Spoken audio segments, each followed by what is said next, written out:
Sa bisa ng Executive Order 183 ni Pangulong Aquino, magiging hiwalay ng rehiyon ang Negros Island. Ito ang masayang ibinalita ni DILG Secretary Mar Rojas sa mga taga-Negros. May report si Mark Salazar. One Negros na ngayon ang Negros Island. Sa bisa ng Executive Order 183 ni Pangulong Noynoy Aquino na bitbit ni Rojas sa Bacolod City kanina, bubuin ang Negros Island Region o NIR.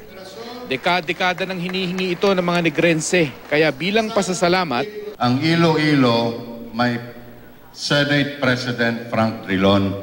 Kami sa Negros may President Mar Rojas. Nagpapasalamat ako kay Gob Marañon sa kanilang tiwala na pinagkaloob sa akin. Tinatanggap ko ito hindi lang para sa akin pero sa ngalan ng lahat ng mga kasama sa Daang Matuwid. Mahalaga sa mga Negrenseng magsarili ng rehiyon dahil barya-barya lang daw ang parte nilang nakukuha sa regional development na nakasentro sa Iloilo para sa Region 6 at Cebu para sa Region 7. Kaya 40% na ang inabot ng kanilang poverty incidence. This has been the dream of our forebears, our leaders before. For maybe 30 years, now it's a reality. Bibilis, gaganda ang development ng Negros Island dahil biro mo lahat ng transaksyon nila, kailangan tatawid pa sila ng dagat patungong Iloilo o kaya patungong Cebu. Pero 5 taon daw ang kailangan para makapagtayo ng sariling rehiyon ang Negros Island.